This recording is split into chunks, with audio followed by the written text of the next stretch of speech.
When I got the crisp $50 bill in advance, I figured my client had a heart of gold. But after I was beat up, double-crossed, and shot at, I realized just how hard a heart of gold can be. From the pen of Raymond Chandler, outstanding author of crime fiction, comes his most famous character as CBS presents The Adventures of Philip Marlowe.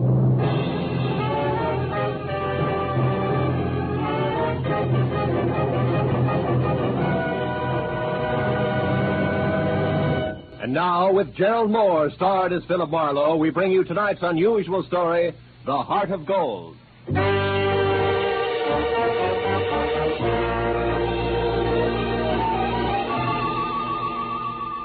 I had spent the day trying to decide how to spend the day, and finally convinced myself Sunday afternoon was a good time to catch up with neglected bookkeeping. But I only got as far as the office door because a special delivery letter was stuck in the mail slot. I ripped it open and watched a crisp $50 bill flutter to the floor. Pinning it down with my toe, I turned to the letter, which was dated Saturday. Dear Mr. Marlowe, kindly investigate the party who lives at 1903 North Ogden Street to find out if his name is really Elliot Perdue and what his occupation is. Then please come to my residence at 5 tomorrow, Sunday. I live at the home of a friend, Arthur Stewart, 33 Lemonwood Drive in Bel Air. I sincerely hope that $50 will be a sufficient retainer. Truly yours, Helen Asher. Judging from the tone of her letter, it was obvious that Helen Asher didn't hire private detectives very often. Nevertheless, I glanced at my watch, which said I had to work very fast, and I headed for 1903 North Ogden. It turned out to be a small house near Selma Street. I got out of my car and walked up to the door.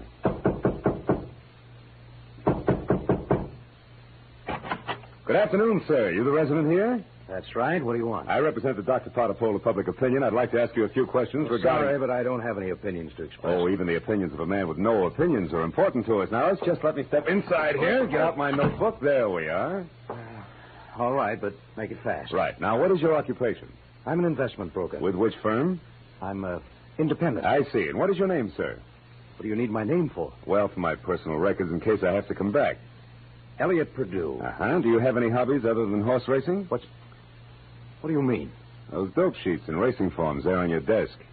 I'm quite an admirer of horseflesh myself. You're quite a character, too, aren't you?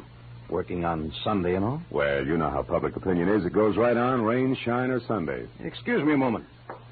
Oh, by the way, what's your name? Marlowe. Philip Marlowe. Okay, Mr. Marlowe. Stand still, because I'm not kidding about this gun. I'll beat it back to whoever hired you and tell them they're being very clumsy about a very delicate situation. One more move like this, and they won't get another chance. I knew Perdue meant business, so I left without an argument. Well, at least I had a repeat on the name, Elliot Perdue, and the occupation of bookie to toss at Helen Asher when I met her at 5 o'clock. In Bel Air, I eventually found 33 Lemonwood Drive. 200 yards of palm trees stood at rigid attention while I drove through the gate and up to the house. When the butler opened the door, he stared at me like my hat was on fire.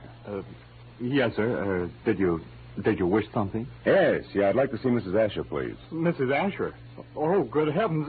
Mr. Stewart. What's the matter, Roberts? Why is it? I'm Philip Marlowe, Mr. Stewart, a private detective. I have an appointment with Mrs. Asher. Is she at home? Oh, Mr. Marlowe, perhaps you can help. I don't know what to do. It's such a terrible thing. What's happened? Upstairs, not 5 minutes ago, Mrs. Asher shot herself. Shot herself? Please, if you'd come up with me. Yeah, sure, of course. I'm certainly grateful for your help, Mr. Marlowe. Yeah, this is her room. She's in here. There. Yeah, she's dead, all right. Shot herself in the left temple. Whose gun is that, Mr. Stewart? Well, it's mine. I kept it in the desk downstairs. Did you find her? No, Roberts did. I was out in the hothouse working with my orchids. You see, I've been out of town. I just came in this morning on the super chief from Chicago, and I wasn't expected back until Wednesday. Yeah, look, Mr. Stewart, do you mind telling me how well you knew Mrs. Asher? Oh, very well indeed. Ever since the accident 3 years ago, she lived in my house under my care. The accident? Yes, that's how she got those scars on her cheek and neck. As you can see, my hands were burned at the same time. Would you mind telling me about it? Well, I was living in Canada at the time. One day, my wife Florence and I went to a camp near Quebec, and we met Helen Asher our first day there. She was a pathetic, lonely woman, a widow. Oh? That very night, while she was visiting us, the oil stove in our cabin exploded. Oh?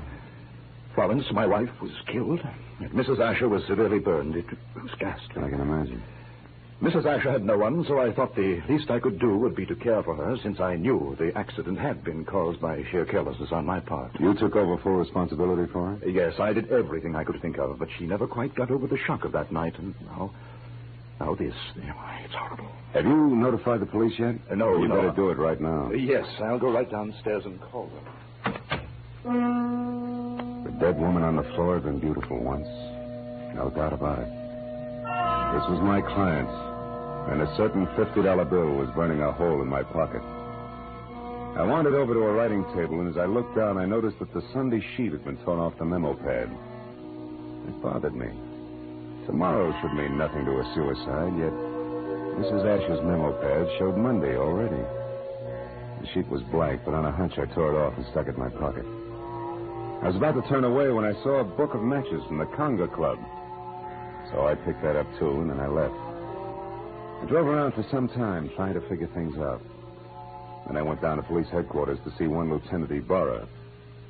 It's suicide as far as we're concerned, Marlowe. Everything checks. Mrs. Asher was despondent and she killed herself. She didn't leave a suicide letter, but they don't always. How'd you get in on this? Well, she paid me $50 in advance to air out a small-time bookie or worse named Elliot Purdue. Incidentally, what's the background on Arthur Stewart? Oh, he's a big-money fashion designer. Started his business on his wife's insurance. She died in an accident in Canada. He did a lot for Mrs. Asher because he felt responsible. Yeah, I know all that. But was she left-handed? Did Stewart come in on the super chief this morning, and was it the butler that found the body? That's right. We checked it all. Ah.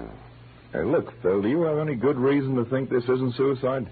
No, not really. It's just that $50 in advance that bothers me, I guess. Oh, by the way, I've got a piece of paper I'd like the boys in the lab to run a test on, okay? Sure, Casey will fix you up. Marlowe, I figure suicide now, but I can always change my mind.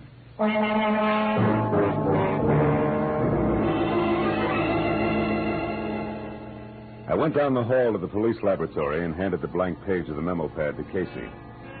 10 minutes later, he explained that the impression showed a left-handed person had written a number, Bradshaw 711, with a wide-point fountain pen, probably on the page just above the one I'd given him. Well, I thanked him, dropped 4 bits in the Christmas fund bottle, and found the phone. I dialed Bradshaw 711 and waited.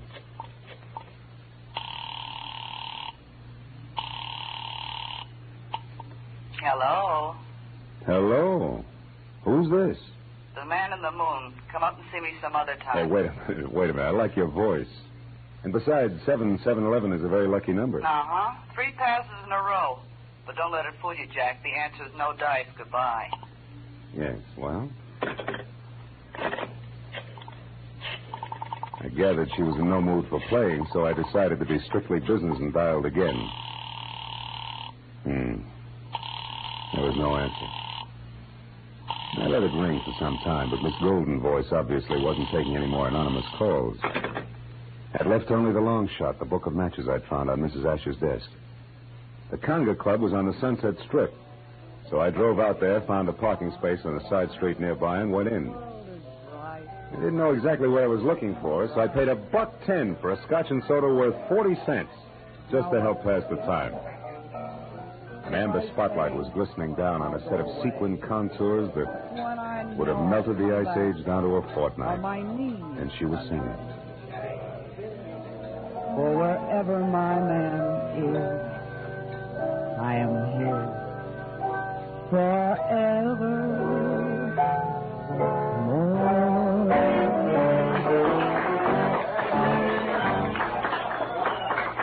I knew it was Bonita, the Conga's featured songstress, and I knew something else, too. There was no mistaking that voice. She was the girl with the lucky phone number. I wrote her a note, called a waiter to the table to deliver it, and then sat back to watch her as she glided over and sidled into a chair opposite me. It was your penmanship that intrigued me, Mr. Malone. It was your voice and so forth, mostly the so forth, that got me, Bonita. Would you care to decipher the Sanskrit you call a note? The waiter said you wrote it. Sure. It says important business. That's an idiom. If you wanted to talk turkey, how would you translate it? Do you know a woman named Helen Asher? Not that I remember. Why? Well, your phone number showed up on a memo pad. How do you account for that? How should I know? Maybe she intended to call me up. Look, you're quite a handsome man, Mr. Marlowe. But you look silly with your nose bent. Why do you keep sticking it into other people's business? Because besides being paid for it, it sometimes leads to meeting interesting and beautiful people. Present company included. What do you want? Mrs. Asher killed herself tonight. Mrs. Asher's dead? Yeah. And considering you said you didn't know her, you look very put out about it. All right, Marlowe, you win. But let's not talk about it here. Finish your drink while I get out of this costume. Then meet me outside by the front door in 10 minutes.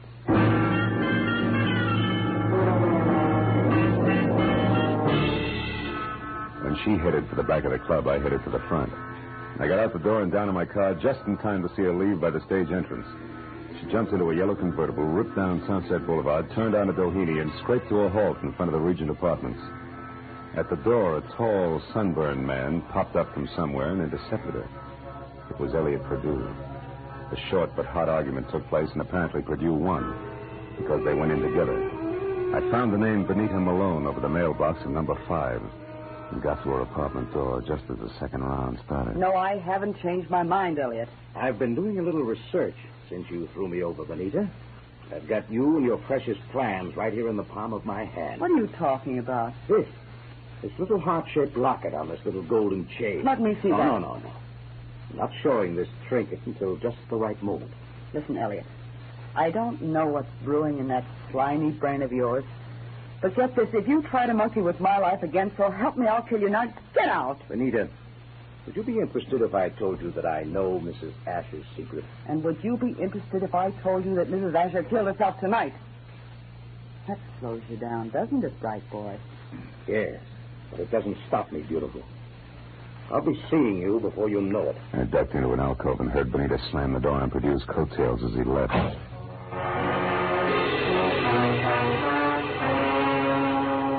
So, now I knew that Perdue, a locket, and Benita Malone added up some way to a bullet in the head for a scarred woman with a secret. I went back to my car and drove out to Stewart's house in Bel Air. When you were here before, Marlowe, I was so upset I hardly realized you were a private detective. You had an appointment with Mrs. Asher. Had she hired you? Yes, to investigate someone, but she didn't live long enough to give me the details. Now, what sort of trouble could she have been in to have needed a private detective? I don't know. But perhaps you can help me find out by answering a few questions. Anything at all, Mr. Marlowe. Does the name Elliot Perdue mean anything to you, Mr. Stewart? Elliot Perdue? No, I'm afraid not. How about Benita Malone? Yeah, I've never heard of her.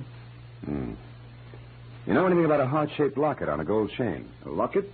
A gold locket? Yeah. Mrs. Asher had a heart-shaped gold locket. Where'd she keep it? Well, upstairs in her jewelry box, I should imagine. Come on, let's have a look, huh? Yes. Right up these stairs here. This is her room, Marlowe. I know. I was here once before. Why? It's not here. It's not on her dressing table. Her jewelry box, it's gone, Marlowe. But you think that... Elliot Perdue has it. I can't understand this. What's the locket like? What's inside it? Just a picture. It was valued by Mrs. Asher because it was the only one she kept of herself the way she looked before the accident. Now, why would anyone else want that? I don't know. But when we get that locket, we'll get a lot of answers along with it.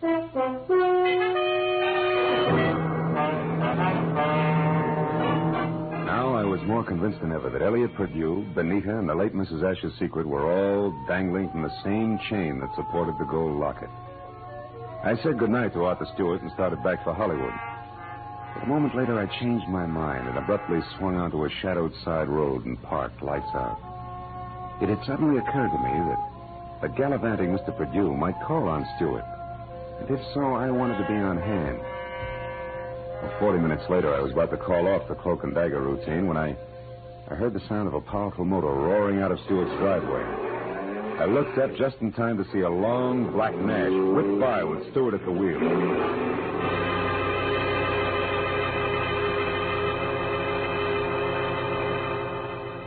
From the speed of the car, I was certain he wasn't going out for the morning papers.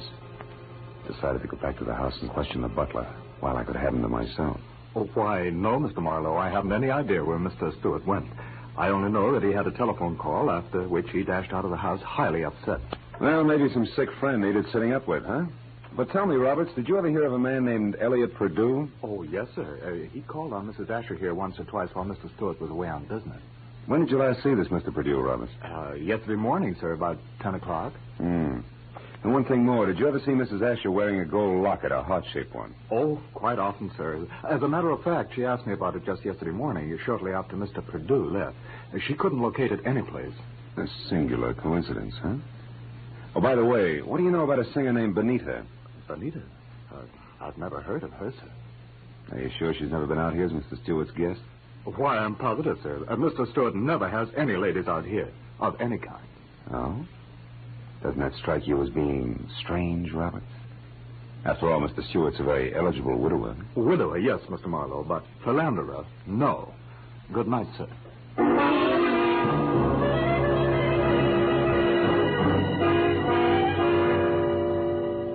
As I drove back to Hollywood, I tried to figure out where Arthur Stewart had gone. But I had about as much to work with as Gypsy Rose Lee after a third encore. Well, after discounting Benita's place in the Conga, there was only Elliot Perdue's house on North Ogden. 15 minutes later, I walked up to it, but the place was as dark and as quiet as the inside of a coffin. I was about to turn back to my car when suddenly I caught the reflection of a sliver of light bouncing off the glass in Mr. Perdue's living room. I found the back door lock easy to bluff. A moment later, I stepped into the living room. Marlowe, how did you know I was here? Mr. Stewart told me. You're a liar. Arthur wouldn't... Arthur? Well, you see, Mr. Stewart and I... Oh, now it's Mr. Stewart, huh?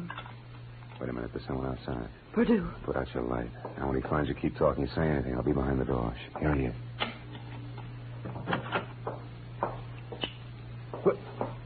Well, Benita. What a waste of time, my dear. While you've been here rearranging my socks, I've been talking to your boyfriend with the locket safely tucked away right here in my breast pocket. How clever of you. How absolutely ingenious. It's a bit late for nasty words between us, Benita, because possession of you was part of the bargain I struck with Mr. Stewart.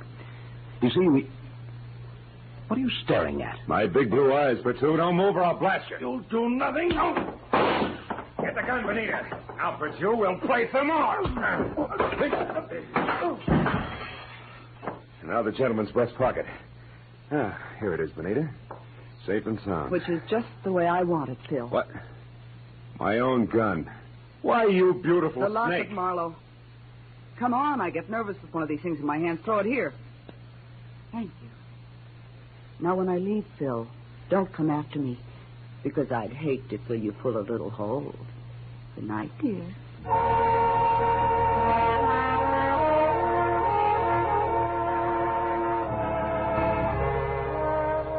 When Benita stepped out of that house, I solemnly swore I wouldn't trust another woman for the next 100 years. But a groan from the body on the floor brought me back to 1948 and Elliot Perdue. I knew that he had seen the picture in the locket, so I went to work on him. Come on, Perdue, snap out of it. Come on. Huh? Oh, it's you, Marlowe. Who'd you expect, St. Peter? What was in the locket, Perdue? I don't remember. Maybe a call on Lieutenant Ibarra will refresh your memory. I doubt it. Then we better start playing games again. We'll start with one called Slap, Slap, Perdue. No, let me alone, Marlowe. Get your hands off me. You ready to start singing, huh? All we need now is the right lyrics. No. Come on, Perdue, talk. Stop it. I'll talk. Good. Now, why did Mrs. Asher kill herself? Because she had a good reason. Like what? No, it's a long story. Make it short. Okay, Marlowe. Here goes.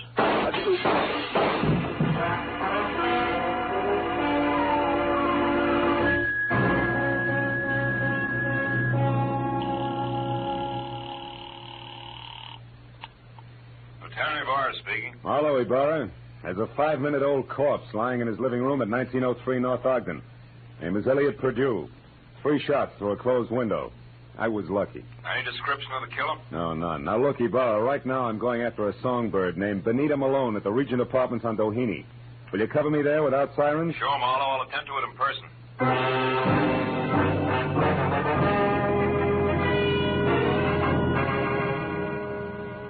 It was only a healthy centerfield's peg from Perdue's house to Benita's. When I got there, the place was dark and a car wasn't in sight. I decided to try the Conga Club. But as soon as I walked in, I began to worry because if Benita had wanted to get rid of that locket, she'd have had enough time to bury it at Forest Lawn. But I didn't know Benita, because Miss Oomph herself was singing in the amber spotlight, and dangling from her soft white neck was the heart-shaped gold locket. I love you because he's wonderful, because he's just my Bill.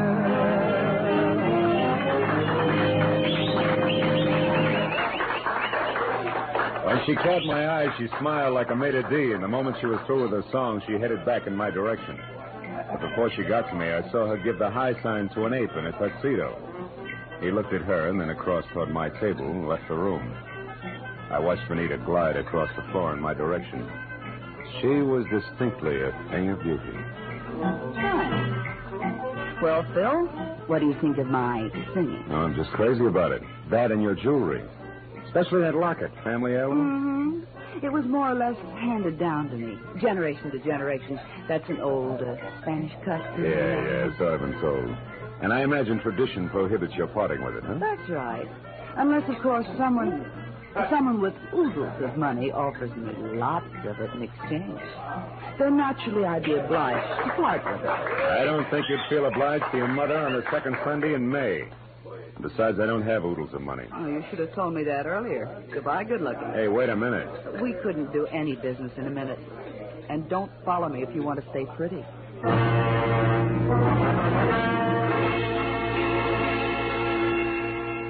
She pivoted on a spike heel and took off for a dressing room, and I knew that if I followed, I was scheduled for a nasty tete-a-tete with an ape in a tuxedo.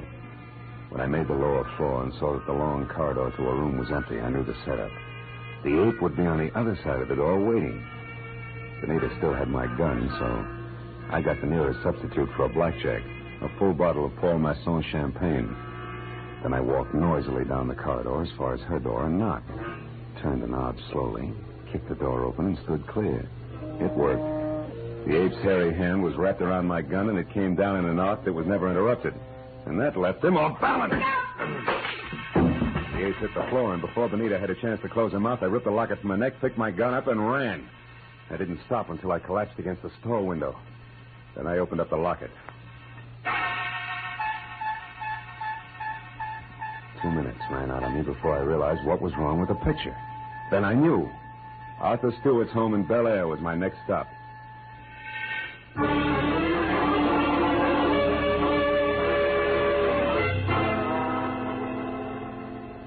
30 minutes later, I pulled up away from the place and parked. And keeping in the shadows, I approached the house where only the library and an upstairs bedroom showed any light. The library had French windows. When I moved up close, I was startled by the sight of a figure going through Stewart's desk. I stepped into the room and found it was my little friend, Benita. I've got my own gun again, Benita. Phil. Oh, doing a little dusting, honey? Oh, don't be funny. I'm not trying to.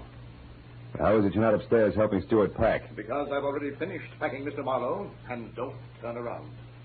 That was well done, Benita. Oh, fine. Sucked in by a little decoy sprinkled with sequins. Don't mind the pose, Marlowe. Just toss your gun on the couch over there.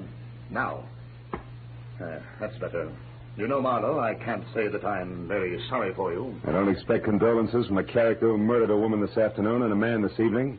You killed Mrs. Asher? Yes, and that blackmailing scum Purdue as well. But both murders were very necessary, Benita. Even as Marlowe's here will be. Come over here, Benita, behind me. Hurry, Arthur, let's get out of here. Don't worry.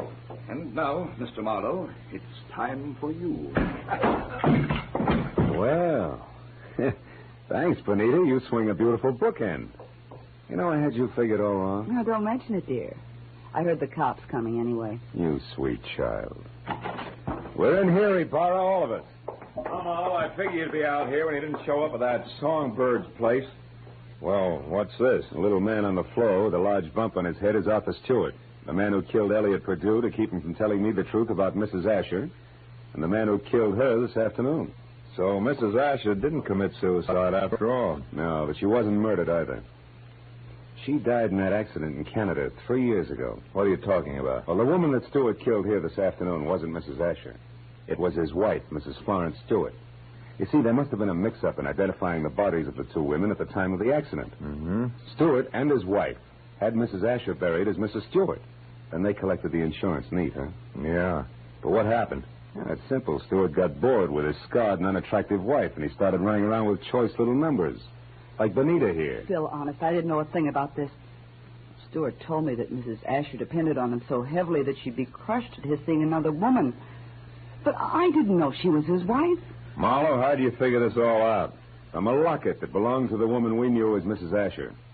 It had a picture of Stewart and Mrs. Asher taken in dress clothes before she was scarred. Yet Stewart claimed that he and his wife had only met Mrs. Asher the day of the accident. And on a camping trip at that. But, Phil, I saw the picture, too, and I didn't figure that out. That's because you were too busy trying to figure just how much the locket was worth to Arthur Stewart. Or to anybody. In cold cash. You were blinded by all the dollar signs in front of your eyes, baby. Why, Phil, how can you say such things?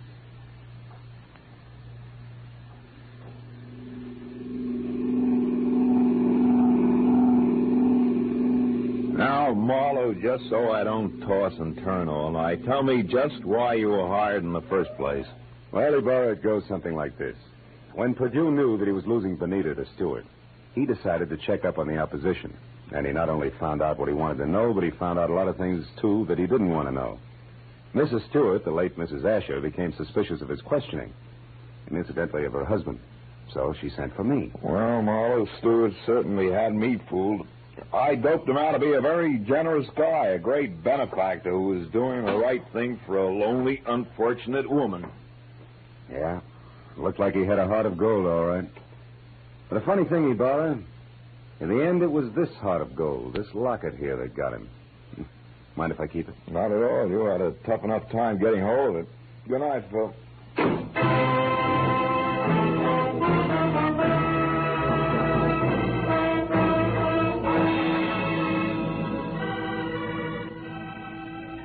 Well, by the time I got back to my apartment on Franklin, the sky was beginning to fill with the soft gray of morning. I pulled the blinds down in my bedroom and sat down for a last cigarette. I had mixed with a lot of funny people that day.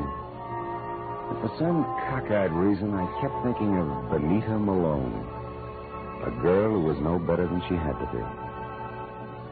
Finally, I put her out of my mind, and I was about to turn off the desk lamp when I noticed my memo pad. Still read Sunday, which was understandable. But scrawled across the top sheet was a telephone number. And I couldn't figure how it got there. It was written in crimson lipstick. Bradshaw 7. 7-Eleven.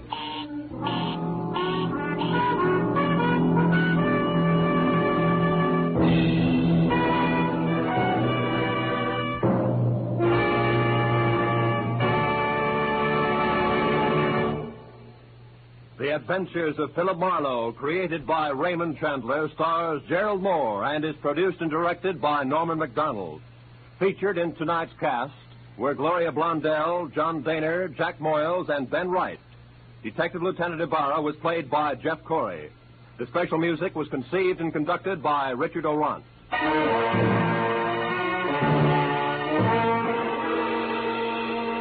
Be sure to be with us again next week when Philip Marlowe says... They were all after it. An importer, a beautiful woman, a nut, and a guy I couldn't figure out. But before we were through, one was in the hospital, two were in the morgue, and the fourth was waiting for the hangman. All that because of a blue burgonet. Something I'd never even heard of before.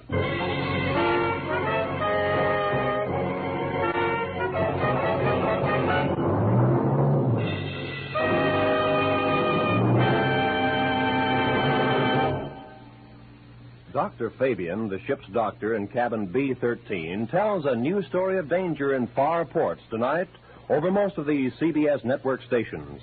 Tonight's story, The Island of Coffins, is another original drama by John Dixon Carr, famed mystery writer.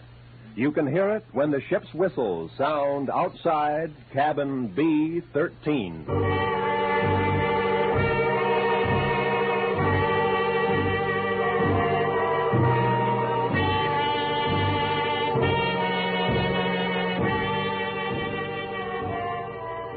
This is Roy Rowan speaking. This is CBS, the Columbia Broadcasting System.